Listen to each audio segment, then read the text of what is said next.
안녕하세요. 소프트웨어 실무 사례 1주차 마지막 3강 업무 속 소프트웨어 실무에 대해서 강의할 이동준입니다. 여러분, 1강과 2강 내용 잘 복습하셨나요? 1강에서는 소프트웨어가 무엇인지, 그리고 코드가 무엇인지 배웠고, 그 둘의 관계에 대해서 배웠습니다. 그래서 소프트웨어라는 것은 컴퓨터한테 뭔가를 시키는 것이고, 코드는 이제 컴퓨터가 알아들 수 있게 말하는 그런 규칙이라고 했습니다. 그래서 이 둘이 서로 이제 관계가 있다고 하였고, 예, 상대방을 배려하는 마음으로 코드를 작성해야 된다. 알아볼 수 있게 해야 된다. 이런 이야기를 드렸습니다. 그 다음, 이 소프트웨어 흐름 파악이랑 순서도 작성 방법에 대해서 2강에서 설명을 드렸습니다. 이제 실무 순서도와 그리고 실제 코드를 예로 들어서 제가 이제 설명을 드렸습니다. 그래서 여기서도 핵심은 똑같습니다. 정해진 방법이 있는 건 아니지만 나와 다른 사람이 알아볼 수 있게 적는 것이 가장 중요하다. 얘기했고, 그래도 뭐 굳이 중요한 게 있다면 순서도를 많이 쓰는데 순서도 중에서도 말은 뭐가 가장 중요하다. 예, 말은 뭐는 예, 아니요. 이렇게 두 가지 방향으로 나아가는데 그 방향은 일정해야 된다. 이런 이야기를 했습니다.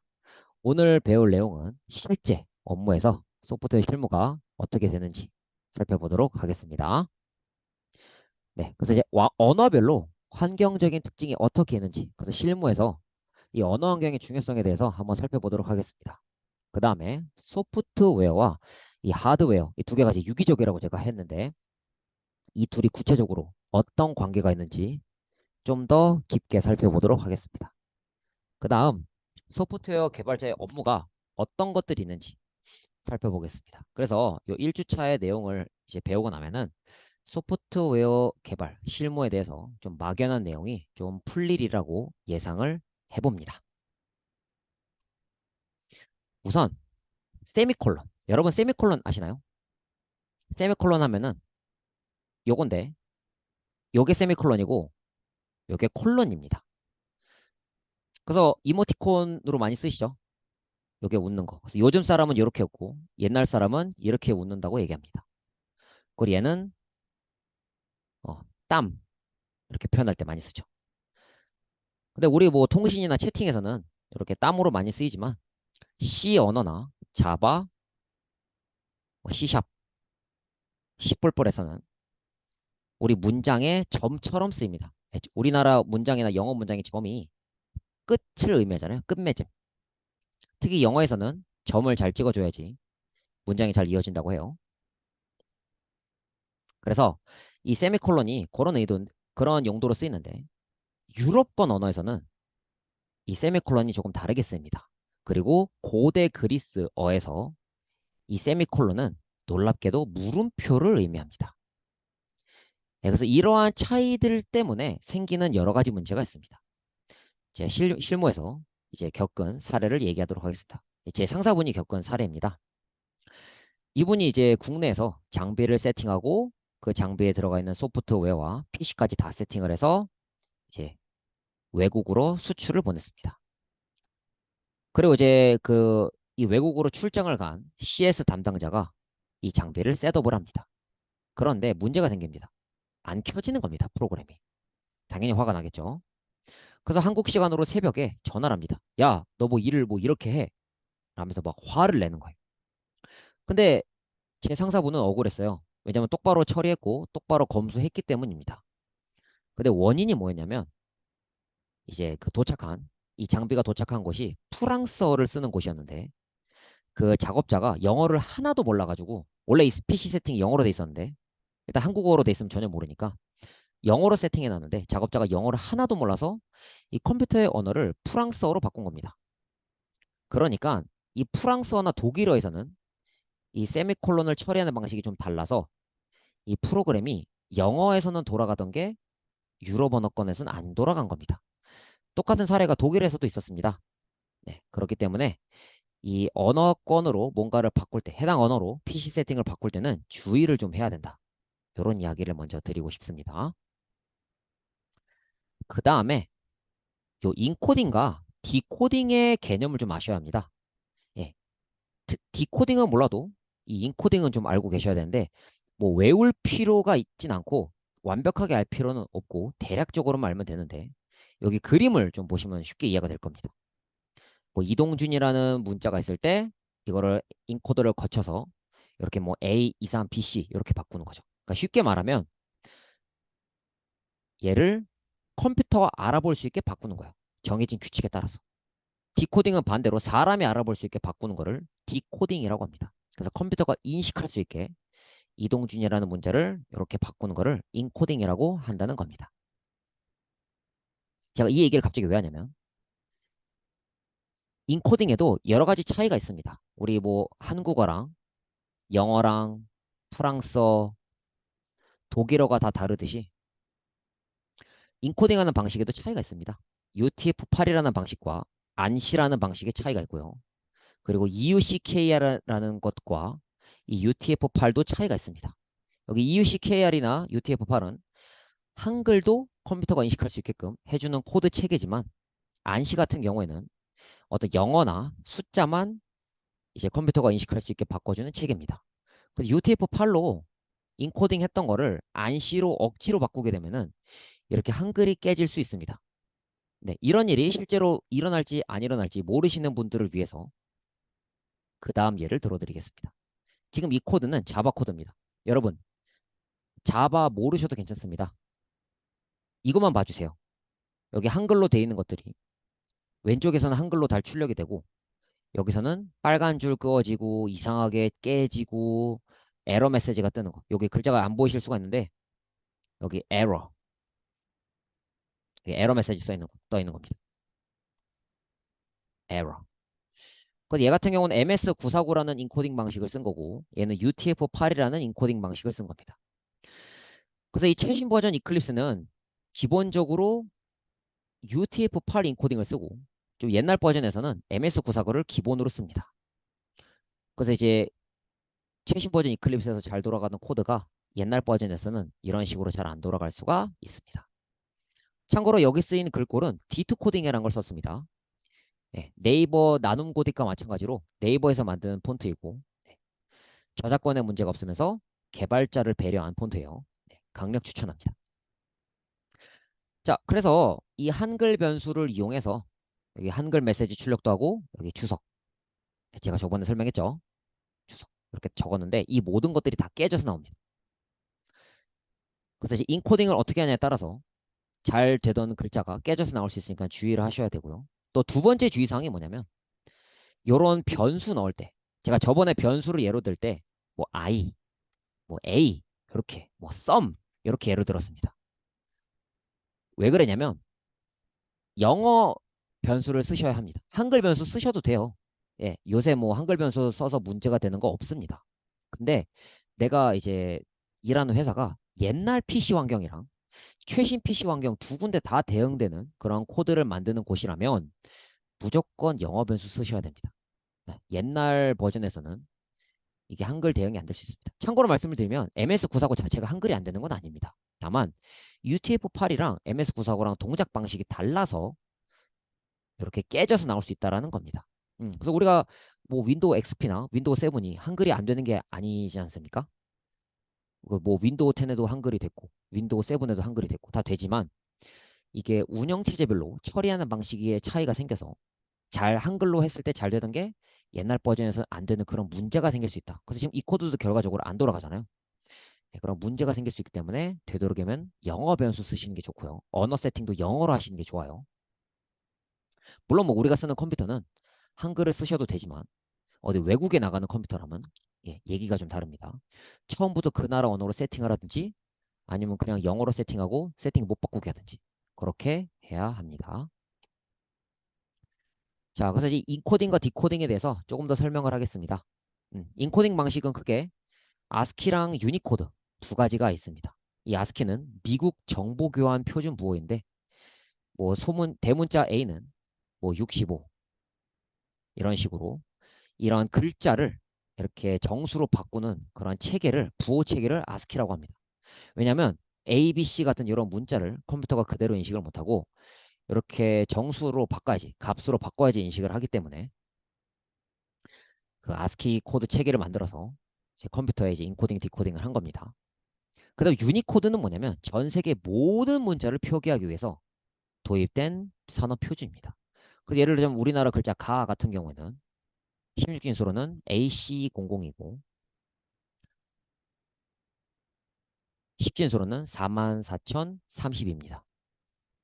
네, 이러한 차이가 있습니다.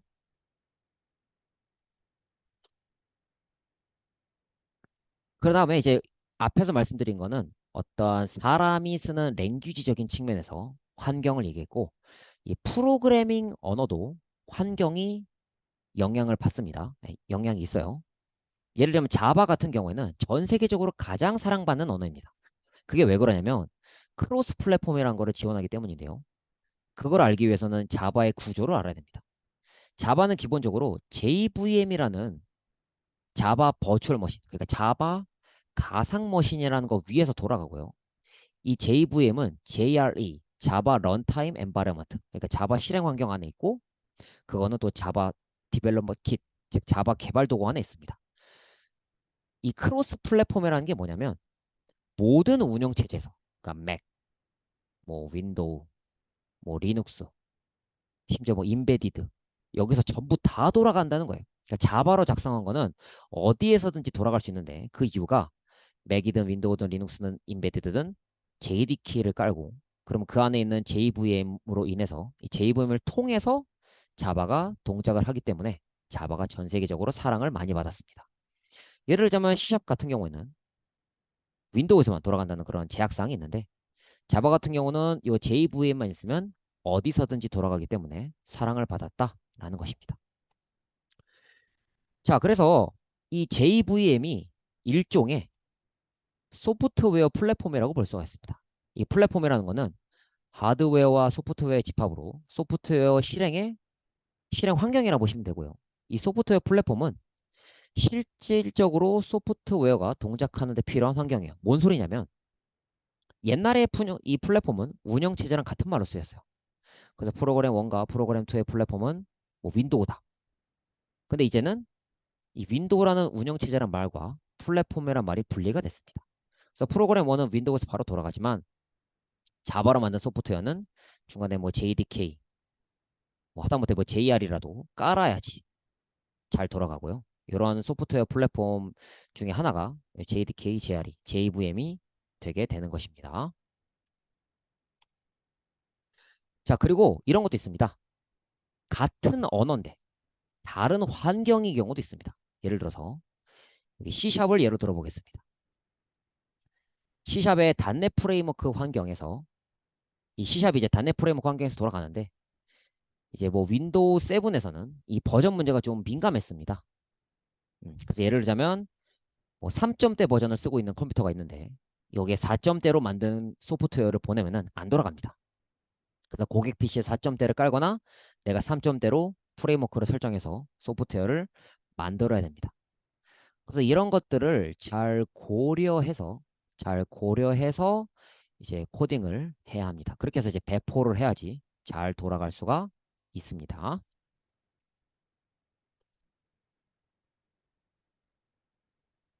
그 다음에 문자 예외 처리. 이거는 실질적으로 코딩을 해봐야지 와닿는 부분인데 일단은 이 개념만 이런 게 있구나 라는 것만 아시면 좋을 것 같습니다. 이거 지금 배워두면은 나중에는 C나 자바 코딩할 때 제 생각이 날 거예요. 문자를 처리할 때 뿐만 아니고 데이터를 처리할 때 버퍼라는 개념이 있습니다. 버퍼라는 공간이 있어요. 이게 메모리 공간인데 이 메모리 공간인데 이 버퍼라는 공간에 뭔가 정보를 저장해서 하나씩 보내는 방식이 있고요. 키보드로 문자를 입력해서 뭐 A, B, C 입력하면 그거를 프로그램으로 즉시 보내는 방식이 있습니다.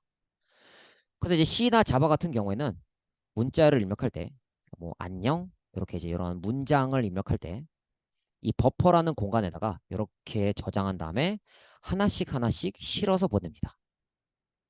그래서 이제 내가 만약에 뭐 헬로우 이렇게 적고 엔터를 치면은 이 계획 문자가 엔터예요. 엔터. 그 엔터를 치는 순간 버퍼에 있는 내용이 프로그램으로 싹 넘어갑니다.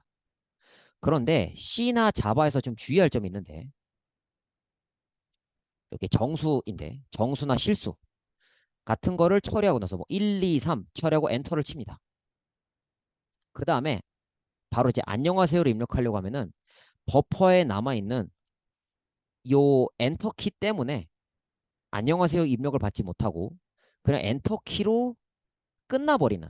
그러니까 내가 이제 뭐 나이가 뭐 몇 살이냐? 뭐 30살이다. 그 다음에 뭐 이름이 뭐냐? 이동준이다. 이렇게 입력해야 되는데 30 하고 엔터를 탁 치면은 이 엔터가 이동준 입력받을 때 또 들어가가지고 입력도 받지 못하고 끝나는 그런 경우가 있습니다. 예. 그래서 이 개념을 좀 잘 알고 있어야 돼요. 그래서 이 부분을 잘 파악해 놓다가 여기에 대해서 조치하는 방법이 있는데 그런 걸 검색해서 실행하시면 되고요. 이거를 알고 C랑 자바 공부하시는 거랑 모르고 공부하시는 거랑 천지 차이입니다. 이거 모르고 공부하시면 굉장히 당황하실 수가 있습니다. 그 다음에 이스케이프 문자라는 게 있습니다. 보통 이 큰 따옴표 안에다가 문장을 넣어서 출력을 하는데 만약에 큰 따옴표 안에 또다시 큰 따옴표를 넣고 싶다. 그러면은 이스케이프 문자라는 걸 넣습니다. 백슬래시라고도 하고 돈이라고도 하고 이렇게 W 모양으로도 표시합니다.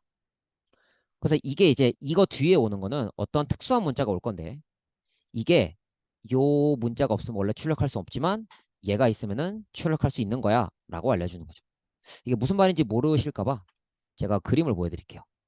My name is 역슬래시 혹은 백슬래시 하고 큰 따옴표 이동준 백슬래시 큰 따옴표 하면은 이 문장에 출력 문장에 이렇게 찍힙니다. 그런데 큰 따옴표에 그냥 큰 따옴표를 넣어버리면은 에러 메시지 나요. 문법 에러. 이거는 자바도 그렇고 C샵도 그렇고 C도 그렇습니다. 그 다음은 넘버 포맷 익셉션이라고 해서 문자를 숫자로 바꿀 때 변환하는 오류입니다. 그래서 뭐 트라이 캐치라는 예외 처리문이 있는데 지금 당장은 이게 뭔지 모르셔도 됩니다. 하여튼 뭐 예외를 처리하는 그런 구문이라 보시면 돼요. 그래서 이런 걸로 예외를 처리해 줘야 되는데 이게 정상적으로 작동할 때는 이렇습니다. 그러니까 글자 1, 2, 3을 정수에다 넣어서 하나 더해서 출력을 하게 되면은 124가 나옵니다. 그런데 1, 2, 3A 같은 경우는 문자열이지 이 A가 이제 숫자가 아니기 때문에 거기에 1을 더하는 것 자체가 불가능합니다. 그래서 지금 이 부분 1, 2, 3A를 정수로 바꾸려는 부분에서 에러가 나죠. 넘버 포맷 익셉션.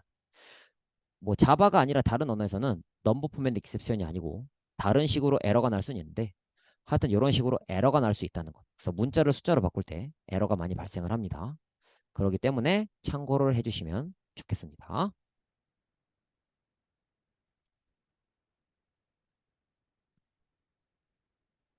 자, 그 다음에 소프트웨어와 하드웨어의 관계에 대해서 한번 살펴보겠습니다. 컴퓨터랑 우리 소프트웨어 개발자는 어떤 관계가 있을까요? 우리 자동차 운전하시는 분들 물리학 법칙을 알고 계신가요? 잘 모릅니다. 네, 온갖 연력학 법칙이나 이러한 수많은 물리학 법칙들이 모여서 만들어진 게 자동차인데 그런 거 몰라도 운전 잘합니다. 그리고 디지털 논리 회로랑 전자공학을 몰라도 컴퓨터 게임 가능합니다. 뭐 기계어나 이런 거 몰라도 컴퓨터 게임 가능하고 그냥 키보드랑 마우스만 누를 수 있으면 컴퓨터 게임은 가능하죠. 이거랑 똑같이 컴퓨터 조립을 할 줄 모르거나 컴퓨터 자체가 고장나도 그거 대응할 줄 몰라도 소프트웨어 개발은 가능합니다. 대신에 회사에서 한 소리 들을 수는 있습니다. 너는 개발자가 이것도 몰라? 얘기를 들을 수가 있습니다. 하지만 물리학 법칙을 모르는 사람이 운전이 가능하고 디지털 논리 회로랑 전자공학을 몰라도 컴퓨터 게임이 가능한 것처럼 컴퓨터 조립을 할 줄 모르고 컴퓨터를 좀 잘 몰라도 소프트웨어 개발은 얼마든지 가능합니다. 애초에 이 프로그래밍 언어를 만드신 분들의 의도도 그렇습니다.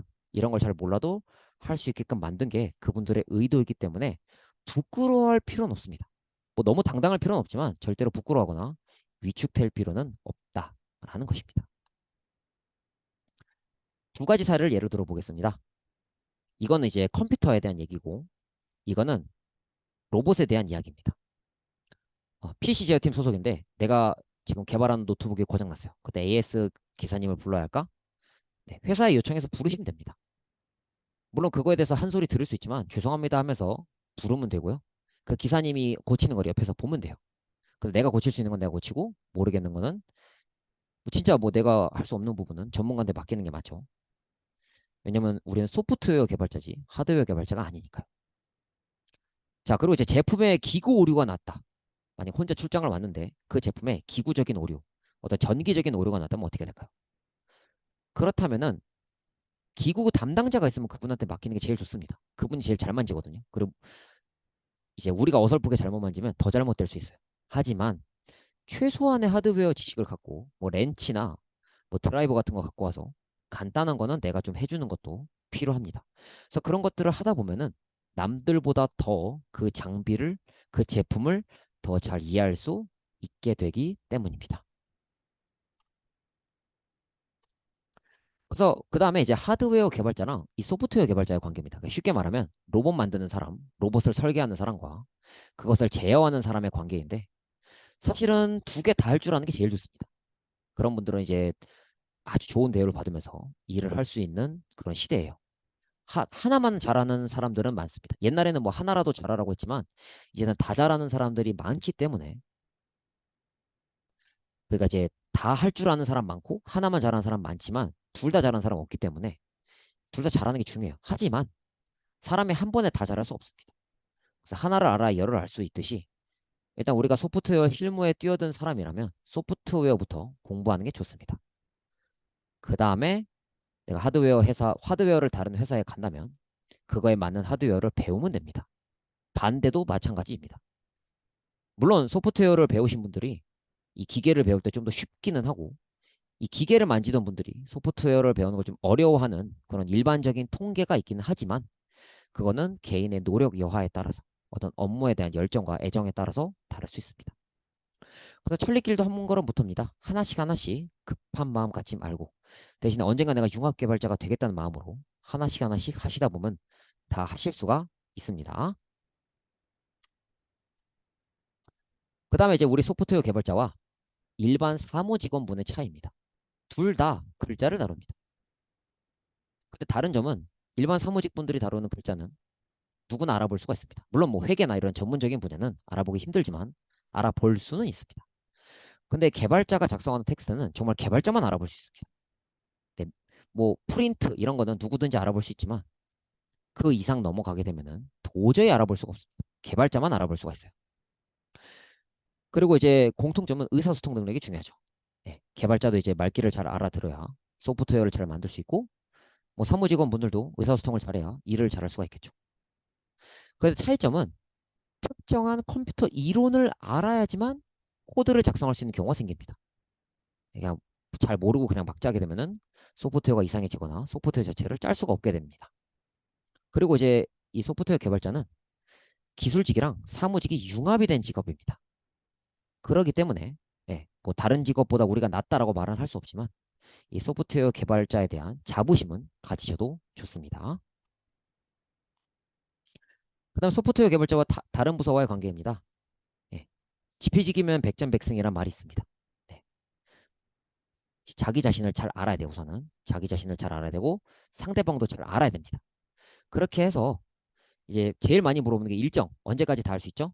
이 기능은 구현이 가능한가요? 이런 거 물어봤는데 이때 잘 얘기해야 돼요. 무조건 된다고 해도 안 되고 무조건 안 된다고 해도 안 됩니다. 내가 되는 건 된다고 하고 안 되는 건 안 된다고 하고 그걸 일정을 산정할 때는 조금 더 넉넉하게 산정하는 게 필요해요. 보통 사람은 기획이 잘 되면은 코딩이 한 번에 되고 테스트도 한 번 하고 그다음에 출시하고 끝난다고 생각하는데 실상은 그렇지 않습니다. 코딩할 때도 코딩하고 테스트하고 테스트하면서도 코딩을 하고 출시하고 나서도 코딩하고 테스트합니다. 추가 기능 생기면 또 코딩하고 테스트해요. 이게 계속 반복이 되기 때문에 일정을 좀 넉넉하게 잡아주는 게 중요합니다. 그래서 소프트웨어 개발자의 업무 목록은 이와 같습니다. 물론 여기 있는 업무 말고도 다른 업무들도 있겠지만 단순화시키면 이렇습니다. 처음에 신입사원이 들어가면 단순한 업무랍니다. 그래서 이제 점점점 이제 유지보수 업무나 그 제품을 개발하는 업무, 수정하는 업무를 하게 되는데 계속 서류 업무만 한다면 이직을 하시거나 어떤 부서를 옮기시거나 하셔야 될 수도 있습니다. 근데 서류 업무 자체가 정말 맞다면 그리고 개발이 정말 맞지 않다면 또 다른 직업도 생각해 보셔야겠죠. 그리고 유지보수 이제 기존에 만들어져 있던 소프트웨어를 이제 수정하거나 기능을 추가하는 거. 그래서 주니어 개발자가 보통 합니다. 그리고 제품을 수정하고 향상하는 거는 모든 개발자가 다 합니다. 뭐 시니어든 주니어든 다 해요. 그다음에 이제 완전히 새로운 걸 만들거나 사람들을 관리하고 기존에 했던 거를 잘 관리하는 거는 시니어나 팀장급들이 하게 됩니다. 보통 업무에 이렇게 나눌 수가 있는데 각자의 업무를 각자 최선을 다해서 잘 하시면 돼요. 네, 오늘 배운 내용 복습하겠습니다. 아스키로 전 세계 모든 문자를 표현할 수 있을까요? 불가능합니다. 유니코드 쓰셔야 돼요. 이스케이프 문자는 슬래시일까요? 백슬래시입니다. 글꼴에 따라서 역슬래시로 나오는데 얘는 나눔 고딕이고 이거는 디트 코딩입니다. 그래서 글꼴에 따라서 다르지만 어쨌든 슬래시는 아니에요. 그래서 오늘 배운 내용 정리하겠습니다. 언어별로 환경적인 특징이 있다고 했습니다. 뭐 외국어별로, 프로그래밍 언어별로. 그래서 이거는 인코딩 방식에 따라서 글자 깨지는 거 주의해야 된다. 그리고 플랫폼, 소프트웨어 실행에 사용되는 어떤 환경, 집합이라고 해놨는데 환경이라고 보시면 돼요. 그래서 자바 같은 경우에는 JVM이라는 환경 때문에 모든 플랫폼에서 전부 다 대응이 되었죠. 그 소프트웨어와 하드웨어의 관계에 대해서 설명했는데 융합 개발자의 시대이기 때문에 다 잘하는 게 중요하지만 하나씩 하나씩 스텝 바이 스텝으로 차분히 하시면 되고요. 이제 필수 기초적인 컴퓨터 이론을 숙달해야지 되는 부분이 있습니다. 일반 사무직원분이랑 이런 게 좀 다르다고 했어요. 그래서 소프트웨어 개발자는 기술자로서의 자부심을 가지셔도 됩니다. 일반 사무직과 기술자의 융합이기 때문이죠. 그리고 이제 소프트웨어 개발자 업무 자체가 점점점 대체 불가능한 인력으로 발전을 할 수 있어요. 네, 왜냐면은 개발자들끼리만 알아볼 수 있는 텍스트를 쓰기 때문에 다른 사람은 알아볼 수 없기 때문에 회사 안에서 나만 혹은 우리 팀만 할 수 있는 업무가 생기는 겁니다.